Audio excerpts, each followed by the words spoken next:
If you consistently miss SAT grammar questions and you do not understand what you are doing wrong, this video is for you. Now, here is the truth. The SAT is not necessarily testing how much you understand English. Rather, the SAT sets specific grammar traps. Now, this video is set to help you uncover all of these traps to make sure you do not make the mistakes that lead to a lot of students missing grammar questions. So, let's dive in. The biggest lie about SAT grammar questions. Let's talk about the biggest lie. Now, first up, it is very important to know that the SAT is not necessarily testing how good your English sounds. It is testing whether you can follow rules, even when the sentence feels or sounds awkward. And that is why the best sounding answer is often wrong and the boring answer is often correct. You see, the mistake most test takers make is that they try to solve these questions using just their ears. Do you do that? Do you see an SAT grammar question and you simply just try to read each option or answer choice in the sentence to see if it sounds right? Did you ever feel like an answer choice sounded right and then you got it wrong? Well, you see, top scorers do not just read with their ears, they actually read with rules. So, the most important thing that you can do is actually understand all the rules that the SAT and the specific traps that come along with these rules that the SAT usually tests. So let's talk about rule number one, numero uno. Now, this rule is something that would help you in the long run. Do not make the mistake of identifying the wrong question type. You see, before you can answer the SAT grammar questions, you should know which of the grammar questions you ought to answer.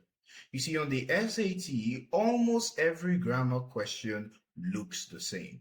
It is always going to come with this statement: which choice completes the text so that it conforms to the convention of standard English.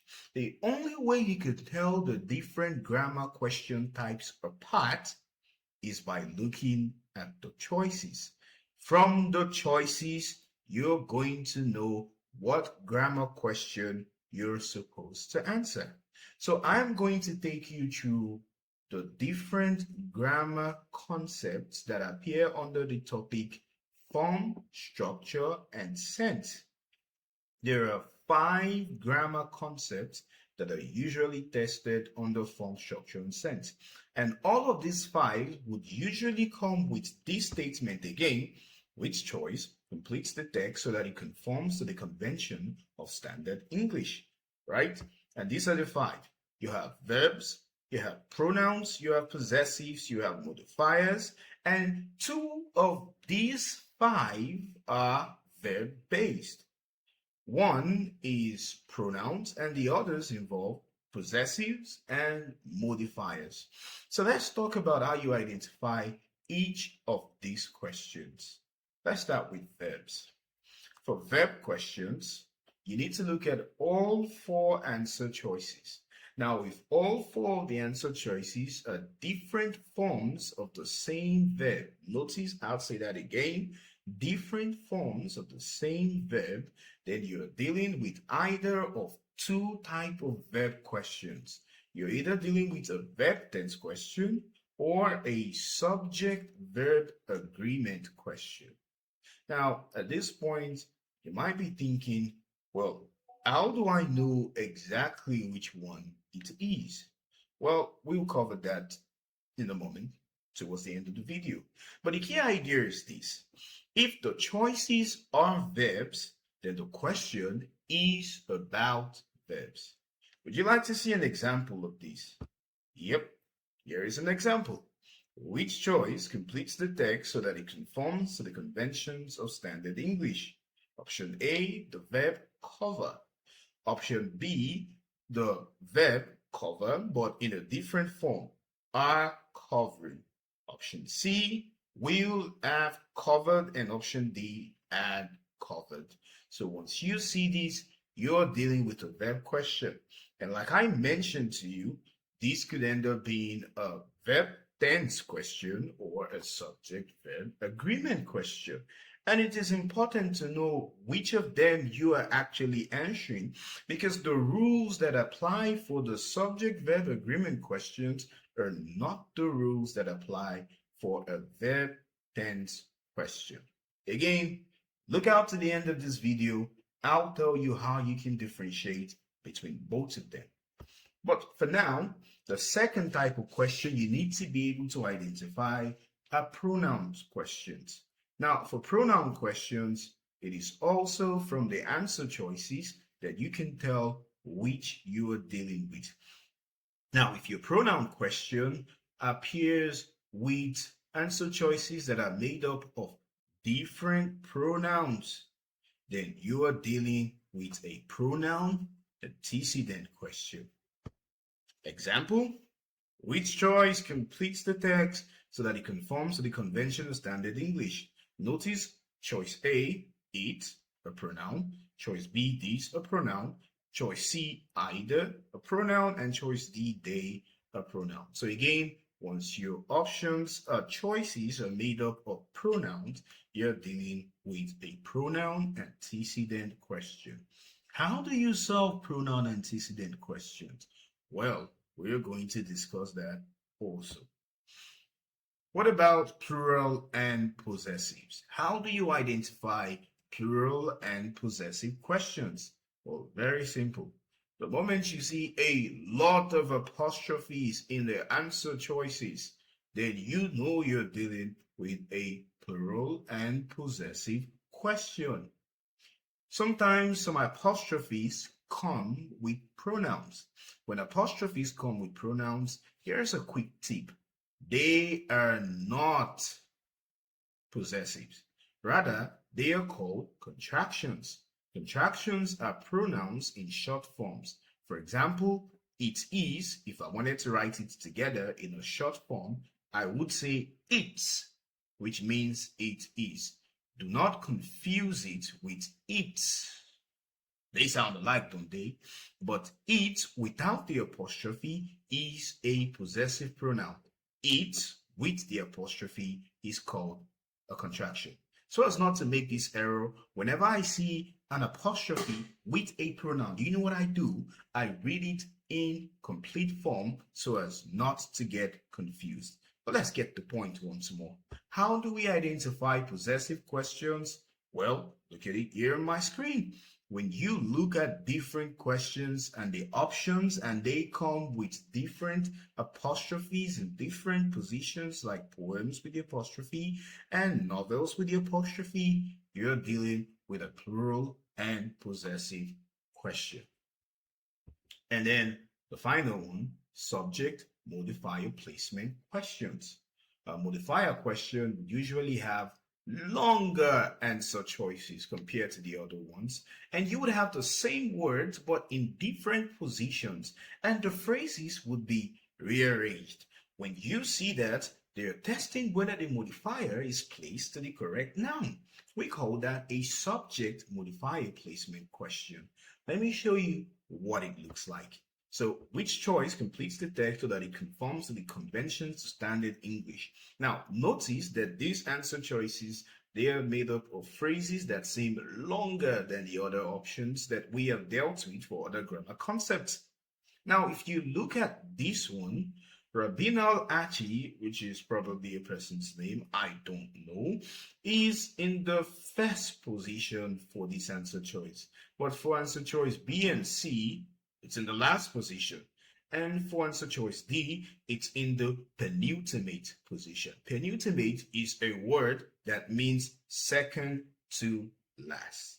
And then also notice the word story. It's right here in the middle. B, it's towards the end. And it doesn't even appear in C, and it's again appearing in the middle for option D. Anyways, the answer choices are longer, they rearrange the phrases, and they are in different positions. When you see these, you're dealing with a subject modifier placement questions. Again, you may ask, how do I solve subject modifier placement questions? We are going to discuss that in this video, so stay tuned. Every grammar question is basically identifying the correct grammar concept from the answer choices. This alone will improve your accuracy and will make sure that you answer the questions successfully. Now, our first promise. How can we differentiate between a verb tense question and a subject-verb agreement question? Well, here it is. Many students get confused. When they see a verb question, which of them are they doing? Subject verb or verb tense? Well, simply ask yourself, am I choosing between past, present, and future tenses of the same verb? Or am I choosing between singular and plural of the verbs? Here's what I mean, so that it is more clear.